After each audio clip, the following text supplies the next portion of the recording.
कमळी या मालिकेच्या आजच्या भागामध्ये आपण पाहत आहोत की आता कमळी आलेली असते आणि ती म्हणत असते, अन्नपूर्णा आजी, तुम्ही आत्ता इथे जे काही केलेत त्या सगळ्या गोष्टीची न्यूज मी पाहिली आहे. तुम्ही हा एवढा मोठा आणि असा भयानक निर्णय का आणि कशामुळे घेतला? तुम्ही असं करायला नको होतं.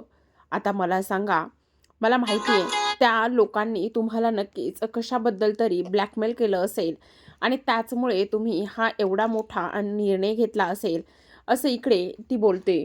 आणि तेव्हा अन्नपूर्णा म्हणत असतात, हो, तू बोलतेस ना ते अगदी बरोबर आहे. हे बघ, पण मला त्या क्षणाला जे करावं किंवा काय करू नये ह्या गोष्टी सुचल्या नाही आणि त्याचमुळे मी एवढा मोठा निर्णय घेतला. तेव्हा ती म्हणत असते, पण मला तर आता फारच भीती वाटू लागलेली आहे. तेव्हा इकडे आता अन्नपूर्णा म्हणत असतात, आता काही जरी झालं ना तरीसुद्धा इकडे नात मिळणं ही खूप मोठी आणि त्याचबरोबर गरजेची गोष्ट झाली आहे. तेव्हा लगेच आपण पाहतो की इकडे अन्नपूर्णा म्हणत असतात, हो. तेवढ्यातच आता इकडे आजोबांना त्रास व्हायला लागतो आणि आजोबा म्हणत असतात, म्हणजे इशारा करतात. तेवढ्यातच आपण पाहतो की इकडे राजन आणि त्याचबरोबर अन्नपूर्णा म्हणत असतात, बहुतेक इकडे बाबांची गोळी राहिली आहे आणि बाबांची गोळी राहिलेली असल्याकारणाने इथे आता त्यांना बीपीची गोळी देणं गरजेचं आहे आणि म्हणूनच मी त्यांना इकडे आतमध्ये घेऊन जातो.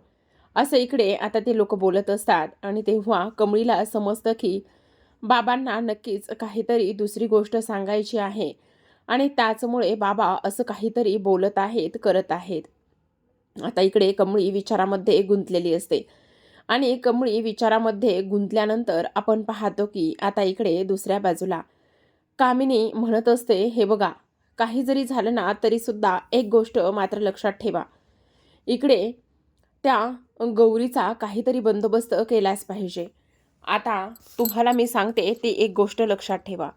काही करा, पण 17 वर्षाची एक बॉडी, 17 वर्षाच्या मुलीची एक बॉडी अरेंज करा. एकदा का त्या अन्नपूर्णाच्या थोबाडावर 17 वर्षाच्या मुलीची बॉडी मारली की मग सगळं काही नीट होईल आणि व्यवस्थित होईल. मी तुम्हाला सांगते, तुम्ही त्याच गोष्टी करायच्या आहेत. तेव्हा समोरून आवाज येतो, हे कसं शक्य आहे मॅडम? का शक्य नाही आहे? तुम्हाला आम्ही फुकट थोडी ना करायला सांगते. जे काही करायचं आहे ते पटापट करायचं आहे, समजलं? तेव्हा लगेच आता इकडे कामिनी म्हणत असते, चला एकदा आता त्या गौरीकडे जाऊन येऊया. तिचासुद्धा एकदा बंदोबस्त लावून येऊया, काय होतंय ते बघूया. आता इकडे ती तिथून निघालेली असते आणि तेवढ्यातच आता इकडे कमळीने हे सगळं बोलणं ऐकलेलं असतं. आता कमळीने हे सगळं काही बोलणं ऐकल्यानंतर आपण पाहतो की कमळी विचार करत असते, काय झालेलं असेल नेमकं?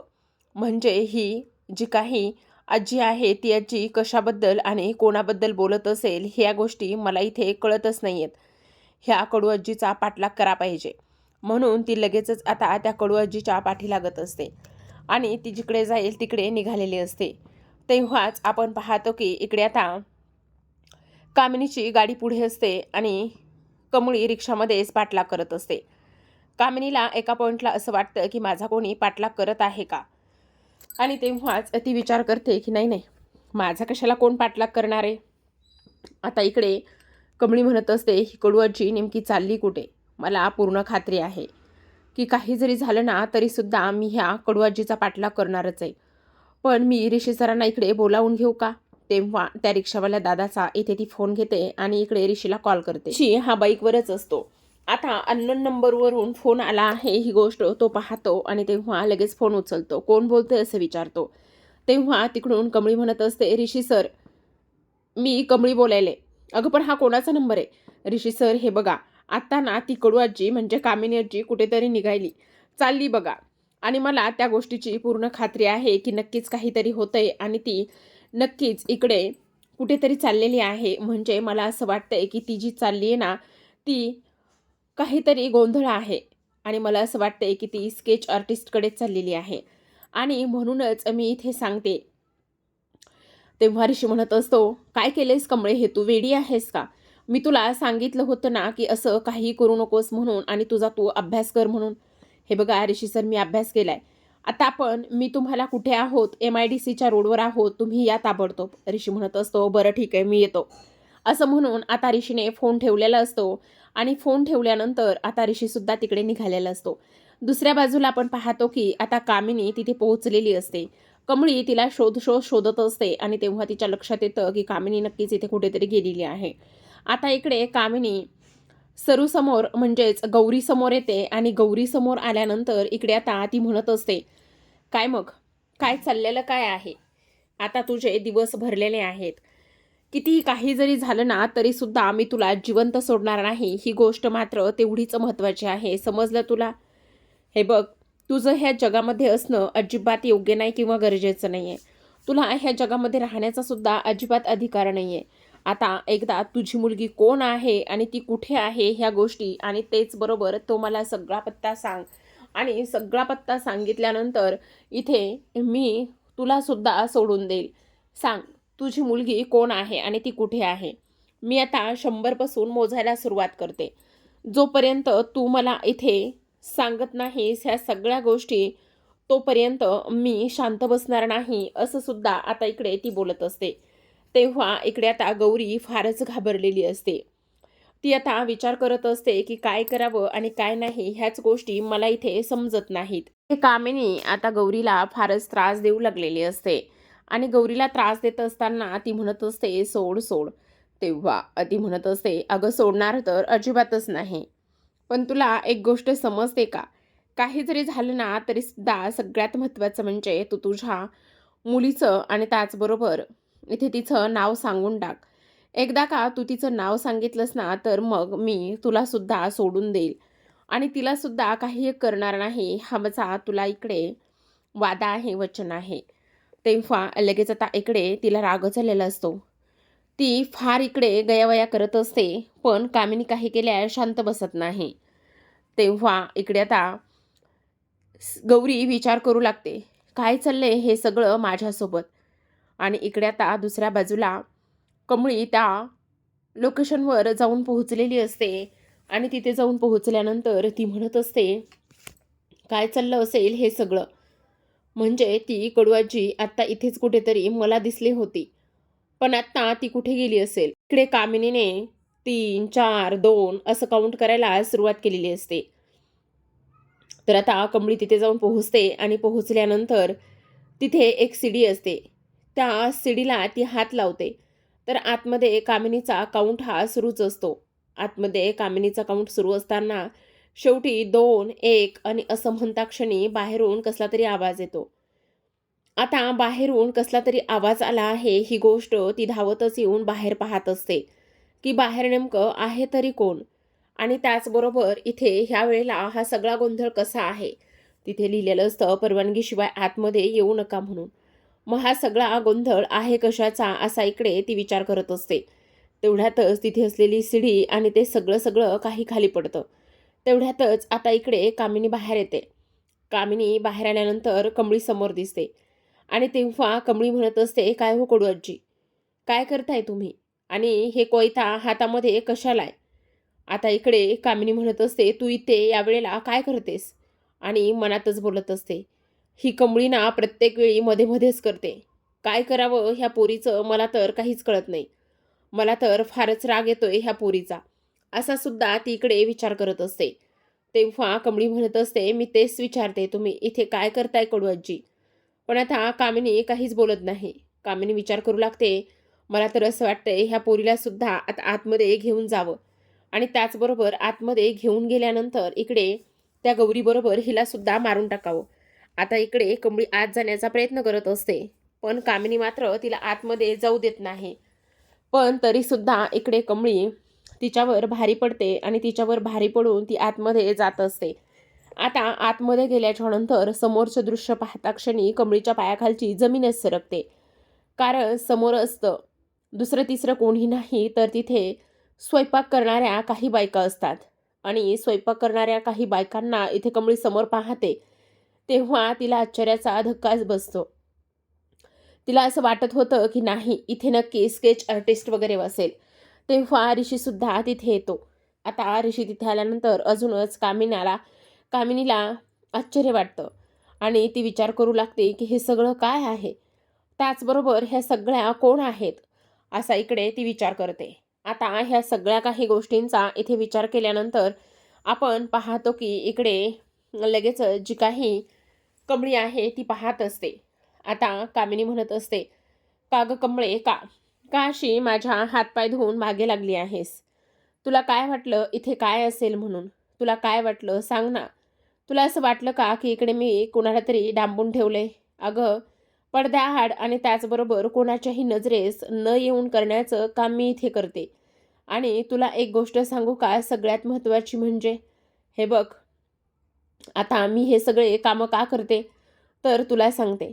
हे बघ, समाजकार्य करायचंय आणि समाजकार्य करायचं असून सुद्धा मी कोणाच्याही नजरेला न येता, त्याचबरोबर इकडे सगळ्यांच्या समोर न येता हे मी समाजकार्य करते.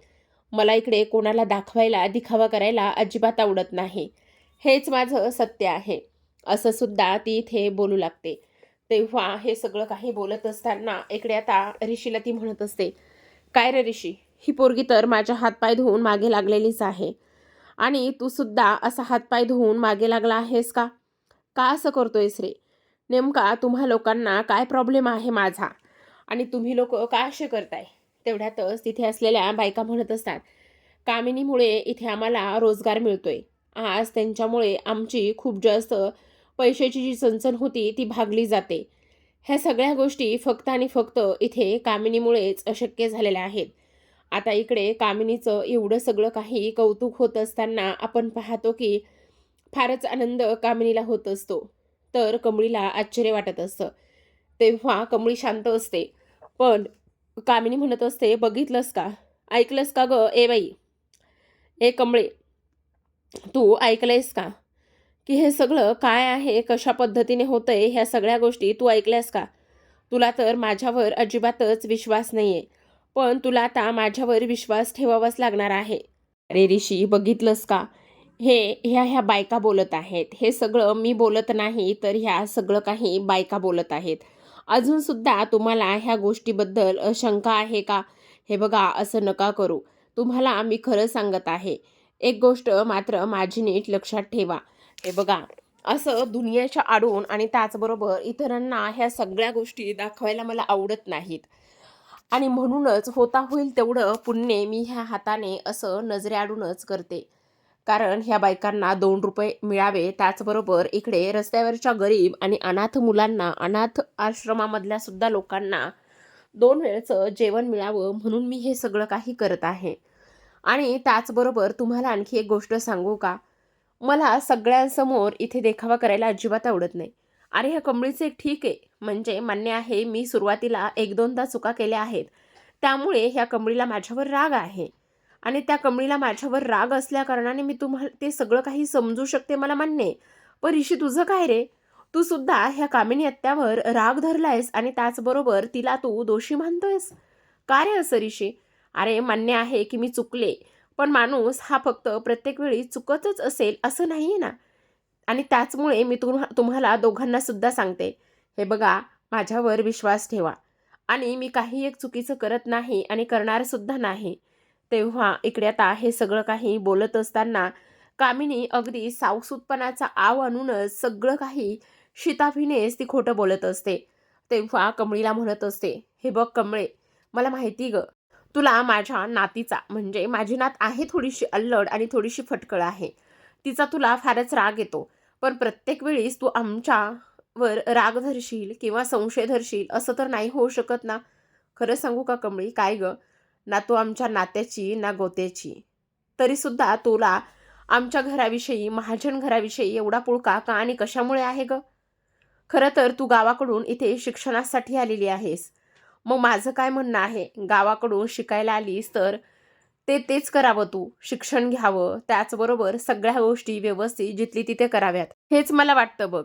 पण तू तर तसं करतच नाहीयेस. तुला तर काय करायचंय आणि काय नाही हे मला कळतच नाहीये. तू का आणि कशामुळे आमच्या मागे हातपाय धुवून लागलीस हेच काही कळत नाहीये. अगं, तुला आमच्याविषयी एवढा प्रॉब्लेम आणि एवढ्या सगळ्या गोष्टी का बरं आहेत कमळे? असं आता स्पष्टपणे कामिनीने कमळीला प्रश्नच विचारलेला असतो, जाब विचारलेला असतो. पण तेव्हा मात्र कमळी आणि ऋषी दोघेही काही बोलत नाहीत. ते फक्त आणि फक्त इथे कामिनीचं बोलणं ऐकत असतात आणि ती काय म्हणते, कशा पद्धतीने रिॲक्ट होते हेच ते बघत असतात. आता कामिनी म्हणत असते, "हे बघ ऋषी, मी तुला अजून एक स्पष्टपणे सांगते. माझ्यावर संशय घेऊ नका आणि मी काही एक चुकीचं केलं नाहीये. तुमचं ते सगळं पाण्यात गेलं आणि हे बघ कमळे, माझ्यावरती प्रत्येक वेळी संशय घेऊ नकोस आणि माझा पाठलाग करून हे बघ नाही त्या गोष्टी इथे शोधू नकोस." तर आता हे सगळं काही ती इथे ऐकत असते गौरी. गौरी मनामध्येच विचार करते, म्हणजे मला एक गोष्ट आता इथे समजते, की ह्या कामिनीला कमळीच माझी मुलगी आहे ही गोष्ट अजून तरी माहिती नाहीये. नाहीतर हिला जर ही गोष्ट माहिती असते तर ह्या बयाने कधीच माझ्या कमळीचा नायनाट केला असता, तिला ह्या जगातून संपवलं असतं. आई तुळजाई, तुझे खरंच मानावे तेवढे उपकार कमी आहेत बघ. आज तू माझ्याकडे या पद्धतीने धावून आलेली आहेस, की ह्या कामिनीला कमळीच माझी मुलगी आहे ही गोष्ट माहिती नाहीये. तेव्हा कामिनी इकडे म्हणत असते, "हे बघ कमळे, तुला मी स्पष्टच सांगते, तू ना आमच्या नात्याची ना गोत्याची. तुझं ते कोणतं गाव, कोणत्या गावातून तू इकडे शिक्षणासाठी आलीस ना, मग ते फक्त तुझं शिक्षणच तेवढं पूर्ण कर. समजलं तुला?" तेव्हा इकडे आता गौरीला आनंदसुद्धा झालेला असतो, की कामिनीला माहिती नसतं, की इकडे तीच तिची मुलगी आहे म्हणून. जी कामिनी इकडे तिच्या मुलीचा पत्ता, नाव हे सगळं काही विचारत असते, आज ती कामिनी मात्र इकडे ह्या दोघी मायलेकीपुढे हरलेल्या असतात. पण आतापर्यंत कमळीने एक शब्दसुद्धा तोंडातून काढलेला नसतो. का तर इथे दृश्य वेगळंच दिसलेलं असतं म्हणून. पण प्रेक्षकांनो, आता इकडे कशा पद्धतीने गौरीची सुटका कमळी आणि ऋषी मिळून करतील हे पाहणं इंटरेस्टिंग असणार आहे. कारण आता इकडे गौरीने आई तुळजाईलाच आव्हान केलेलं असतं. तर प्रेक्षकांनो, पाहत रहा कमळी. भेटूयात उद्याच्या भागामध्ये. तोपर्यंत धन्यवाद.